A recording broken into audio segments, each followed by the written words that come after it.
Welcome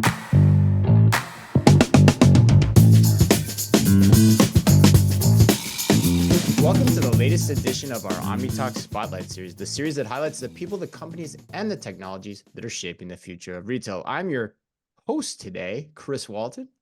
And I'm Ann Mazinga. And today we have the pleasure of talking with our newest Fast Five podcast sponsor.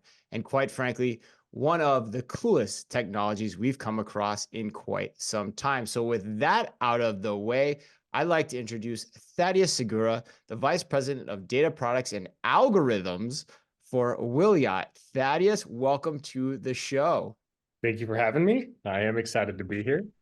Thaddeus, where did we find you today? Where are you calling us from? I am in San Diego today. I normally live in San Francisco, but the weather's a little bit nicer down here, so I snuck away for a couple of days. Oh, excellent. I think you're in the right spot. You made the right decision. We're thrilled to have you with us, and thank you for being a part of our Fast Five this year. It's been really fun to get to know you and the team.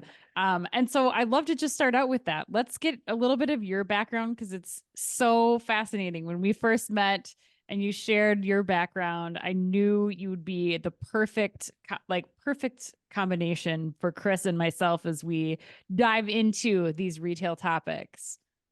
Yeah, absolutely. So I was at Walmart for about a decade prior to this. Yeah. Non-technical roles out in the field, like building Walmarts and overseeing different projects. I led teams of 500 and then moved over to the technology side when we were going deep into automation and robotics. So I worked on some of the automated scrubber projects in Bossa Nova and went back to school because I wanted to go deeper. I studied machine learning and did my graduate work in computer vision. Oh, wow. Yeah. I opened a lot of doors and I just fell in love with coding. And then I had the experience of like working on the labor model and the processes and the technology, and I could see the whole picture. So I got to start evaluating like end-to-end supply chain technologies and basically tracking technologies. And so that was my whole world for a while. And that's actually where I came across Williot. I was actually the customer evaluating this technology. And once I wrapped my head around it, I realized this one was actually very special. And I made the leap over to help them build out the product. And I've been here ever since. Wow. Okay. So for those listening too, I have not met Thaddeus before. Like I've just heard about him from Ann. So like my initial take is that you're a needle in a stack of needles, my friend. So I want to make sure I got this background right. So you started in the construction side of Walmart. Is that right? Or were you in the store operations side, or how did that all play out? Operations for like project management. Okay. So I did everything from like opening stores to working on the labor model and process design. So I got to see a little bit of everything in terms of how it all came together. And then, went from there. Okay. And so then you started getting a taste of technology and how you put that into a store. And then you went back to school. And what did you get your degree in again? Machine learning at Berkeley. So. Oh, wow. All right. So I won't hold the Berkeley thing against you, but I know you're a Stanford guy. I get it. Yeah. I won't hold that against you, but still machine learning, that's pretty big brain on bread too. So, okay. Wow. That's pretty impressive. Glad I clarified all that. That's awesome. Well, Thaddeus, I have to know like that's quite an endorsement when you go to the tech company because you're so impressed by the product. So what was it about Williot, and like explain for the audience a little bit about what Williot does? Absolutely. So in a nutshell, we have built these tiny computers that are embedded into a sticker. This is one of them here. And these harvest radio waves from the environment.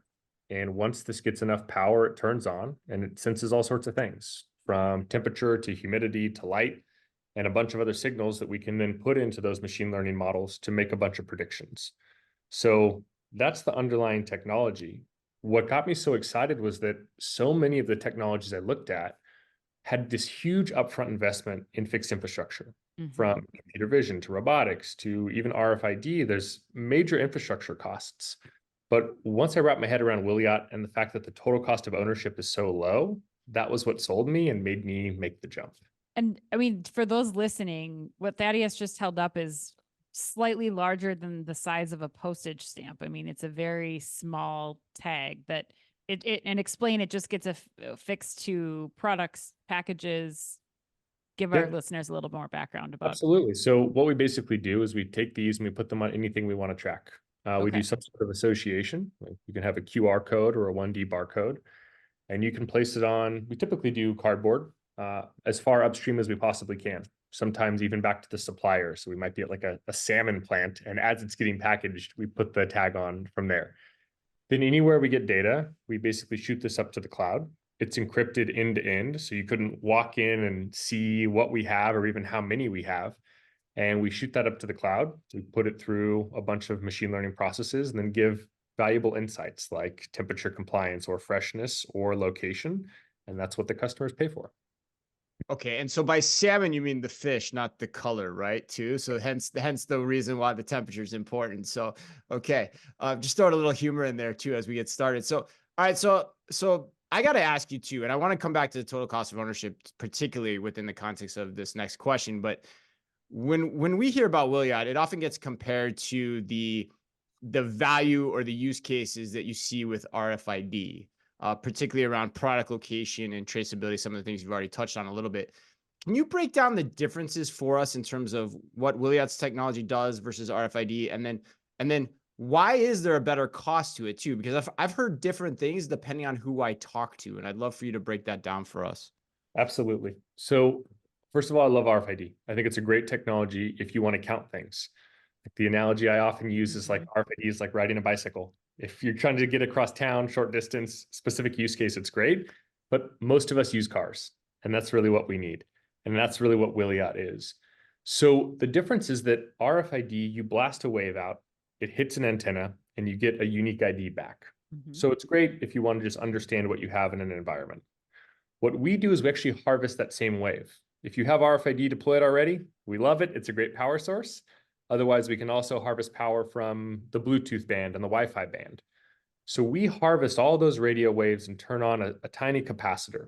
It's like a little battery. And once it gets enough power, this computer flips on, does all the sensing locally, and shoots it back up. So what that means is we get way more data. We're not limited to just unique ID. We can encrypt the information. And so the sensing capabilities are just exponentially broader than they are with RFID. So that's how the two technologies compare. In terms of the cost of ownership, because each pixel is a tiny computer, we don't have to put the intelligence at the infrastructure component. So something like this is a bridge. This might light up 15 square meters. This costs $36. You can just go order it right now. A corollary device from RFID would cost you $1,200. And that's just to read. If you want angle of arrival or like RTLS, you can pay for a $30,000 antenna array, but we can get the same performance using the metadata off the tag and machine learning. So you're not investing $30,000 to saturate an area, you're investing 36, and we're doing the rest in the cloud. Got it. Are there any drawbacks with the technology relative to RFID at all that the audience should be aware of, or is it pretty much that straightforward? Absolutely. Our tags are a little bit more expensive. So today, these tags do cost about twice as much as an RFID tag. But in almost every case we've seen, when you actually map out the total ROI, it comes out to a significantly lower cost of ownership using these and our infrastructure, or the infrastructure from our partners, than using an RFID solution holistically. Got it. And the main reason being that the readers are not a part of that equation, right? That's the value here that you're playing, is the readers are significantly less relative to the capital expense that you'd have to use or deploy an RFID type solution, right? Yeah, and beyond that, one of the other advantages is that there's always hidden costs. So one of the things that used to kill me at Walmart was that I would have a great solution and then I have to pay $1,500 to run a power drop, which you don't realize. Like I just need power at the shelf. Right. That's a key point though. It is. And so if you need 1,000 power drops, you've already blown your whole budget on just electricity. For one store. Yeah. For one store. Yeah, right. Store. But the thing is, like, we have whole stores now that we've saturated just by giving the associates phone cases that have a tiny bridge embedded, zero training, zero installation. You just clip on the phone case. It provides all the power you need without a single power drop. And then you've lit up your entire area, all the places you need visibility. So because it's such low power, because you don't need the super strong wave to get this reflection back, you can provide a little bit of power over time and then get the same data you need to answer the questions. And you get the value of location plus the other concepts that you mentioned too, like temperature and everything else that you'd potentially want to analyze or understand in addition to that too. So there's the use case value there as well. Okay. And I imagine some sustainability component that you're not requiring electrical for all of the RFID feeders to be, or bridges to be run. These are operating on the backs of an iPhone, for example. Absolutely. And the tags are 100% recyclable. So when we are on cardboard or anything else, we don't impact those processes either. I think sustainability is one of our big focuses in the long run, but that's a whole different topic as well. Yeah. Well, and you could, go sorry. ahead, And I was just going to ask, and you can apply the tags to the box, the cardboard that the products come in, or to the products themselves, right? That's the other aspect here too, to make sure that everyone understands, right? Yeah, and our sweet spot really is that cardboard case tracking. Like, we're not trying to compete with RFID and item level tracking. And there are some places that we do, but good. for the most part, we do find that a lot of the value can be provided by doing case level tracking. So apply upstream, track through the supply chain, make sure the right product made it on the right truck, made it to the right store, right destination at the right temperature. And then even we find in stores that often the things show up, but they don't get stocked the same day, or they don't make it to the right location. So we even provide positive stocking confirmation signals that it made it to the right location. And we love being on cardboard because we always see it at the baler. So even if we miss somewhere, it goes back to the baler and we see it there. Right. A baler joke. Oh man, yeah. Now I know store ops. That's great, man. That's awesome. Well, I want to, we talked through a few advantages here, but you were a retail executive. I mean, what do you think it's really important for the executives listening in the audience today to think about when they're trying to evaluate this? I mean, I think there's so much pressure right now in the industry to explore solutions like this. What haven't we covered as a potential for each of those people listening to consider? I think a lot of it just comes back to that total cost of ownership. I can't tell you how many POCs I did that were incredibly exciting and worked great as POCs. And then I'd go ask for money and do math. And it was going to cost, hundreds of millions of dollars to deploy this just on a hardware component. Right. Mm-hmm. So it was really hard to do like a piecemeal deployment. It was hard to do like this incremental step to get to that long-term ROI. Where here, if I'm asking you to throw on a phone case and tag a couple things upstream, you can play with it. You can go from a POC to a pilot, and you can like whet your appetite over time and understand if you're getting an ROI without making it a massive upfront investment. So how are retailers approaching that you've worked with? I mean, are they just doing it for a certain category, or are they kind of going all in? Like, what does that look like? Typically, they start with like a limited deployment on the category they care most about. And where we get a lot of traction is with people that care a lot about freshness. Yes. So you think about things like strawberries or like I mentioned before, things that are very vulnerable, and inevitably you put the tags on and you see things you don't want to see. You watch berries freeze and then get left out and hit 80 degrees Fahrenheit. We saw Halloween candy hit 114 degrees in transit. Oh, yeah. Ugh. Okay, no, so that's crazy. So what you got me thinking about is like, I can now know, say when my truck comes in, how long everything's been sitting idle on, next to the shelves waiting to be stocked in the freezers or the refrigeration cases as well. That's what you're telling me, Thaddeus, because that data doesn't exist. It's all based on trust today. Correct. Like, we have an example where we tracked berries. We watched them freeze, then we watched them hit 80 degrees, and we knew the location because we get location. So we just went to the store and we just took pictures and we just watched it as it sits outside of the cooler. And that's the power. And the executives resonate with that. They know what's happening in the store, but they don't have the data to be able to act on it.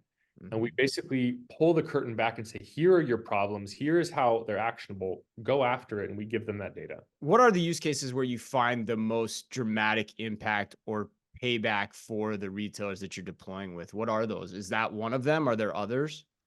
I think the primary one today, and this is more of a structural issue, so just bear with me for a second, is that there are very simple ways to make sure you can get value out of the right products making it to the right store.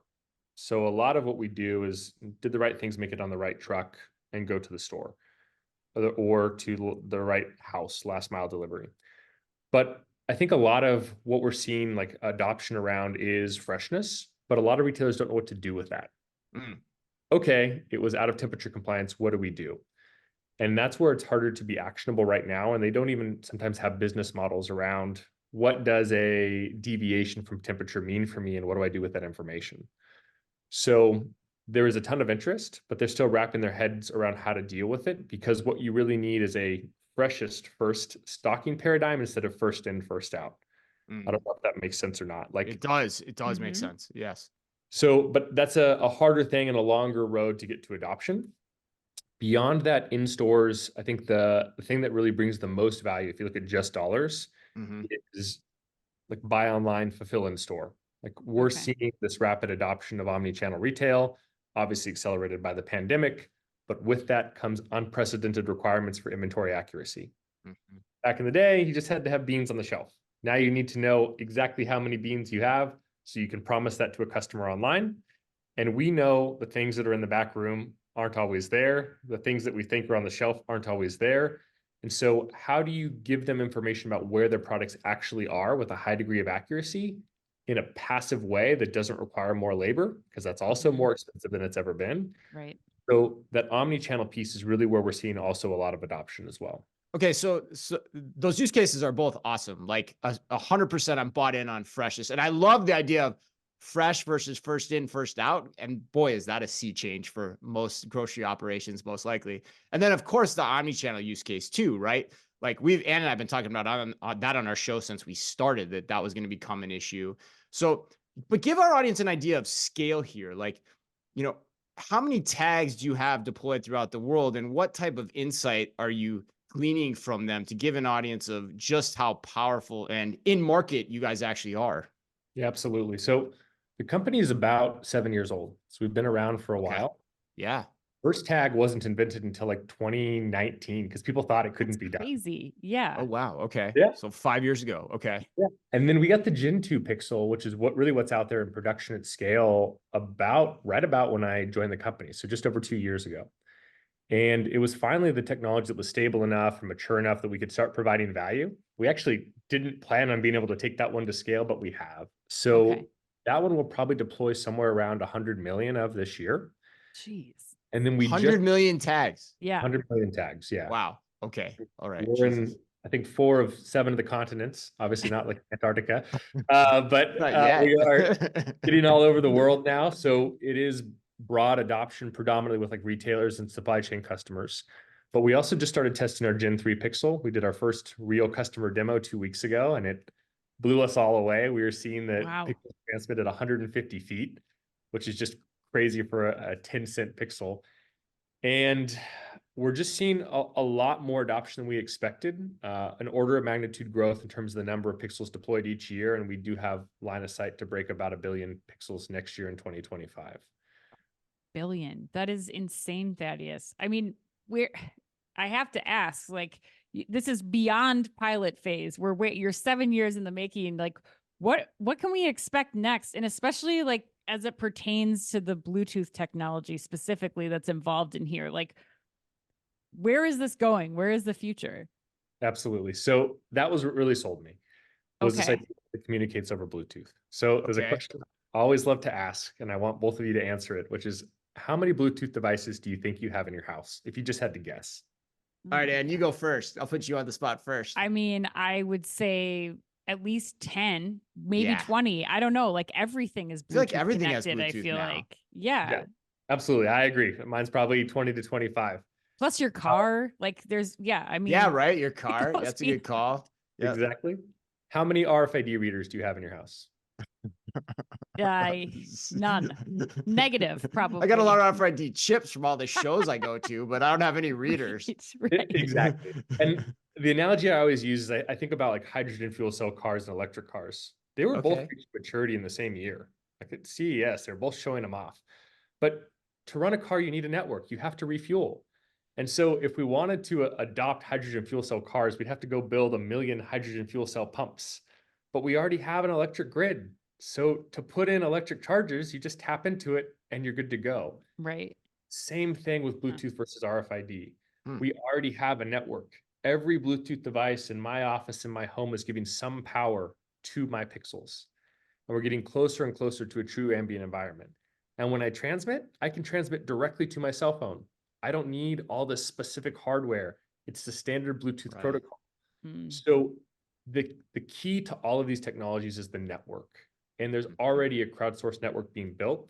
I'm not going to go deep into standards and IEEE and 3GPP because people's eyes glaze over, but there are things coming that will make it easier for our technology to reach mass adoption, and things coming that will give more power to the pixels and get us to a true ambient environment. So you'll just have these tags out in the environment and they'll just work. You won't know why. It'll just transmit data and you'll just get it to the cloud and you'll just get your insights without any additional marginal costs associated with the hardware and the installs. The cost of the technology still goes down over time too, right? Right. Thaddeus, as well. Like that's another key point of this. As you go from generation to generation, it'll continue to go down, just like we've seen with other things. We've seen a 5x decrease already in the last 5 years in terms of the tag cost. So we're targeting significant improvement beyond that, right? We want to be competitive with RFID in terms of unit cost, and that is the long-term plan. Wow. Yeah, I mean, the key point for me, Ann, too, is like when you look at the size of the sheer number of tags they have out in marketplace, Yes. there's a lot of, if you have that many tags in the marketplace, there are a lot of people that are finding value in what these tags are able to do. That is just, it has to be the case. Like, right. Yeah. That's the assumption that one would have to make, right? That is, I mean, I think you would, I'm sure you would most vociferously agree with that statement, Absolutely. right? People typically, especially in retail these days, budgets are tight and they're not investing in technologies that don't have an ROI. Well, thank you so much, Thaddeus, for joining us. It was very, very eye-opening for me. I know I can't speak for Chris specifically, but I think based on the questions that we had for you, You can speak for me. It's okay. I'll Ann. speak for you. You can Yes, speak for me. it You was do all the great. time. It's fine. It was. If people want to learn more, which I'm certain they will after hearing about this, I know you'll all be out at Shop Talk. What's the best way for them to get in touch with you, either at Shop Talk or just find Williot before or after that event? Absolutely. So first year at Shop Talk with the booth. So we're excited about Yes. that. So come visit us. Oh, wow. Yeah. What's the booth number? 1800. Okay. So be there in force. And then also Wiliot.com and LinkedIn, Instagram, Facebook. I think we have a TikTok now as well. I'm not doing any dances on there, so don't get too excited. No frozen berry dances, no like temperature control dances. I'm gonna be looking for that. Can you do That's some what I machine learning coding on there though? I'd like a video of that, you know, like a little 10-second video of you coding and doing machine learning. That'd be I amazing. still write some code, so I'd be happy to Yeah. do that. All right, Show you what we learned at Berkeley. Send it our way. Oh, shots fired. Shots fired. I love it. Awesome.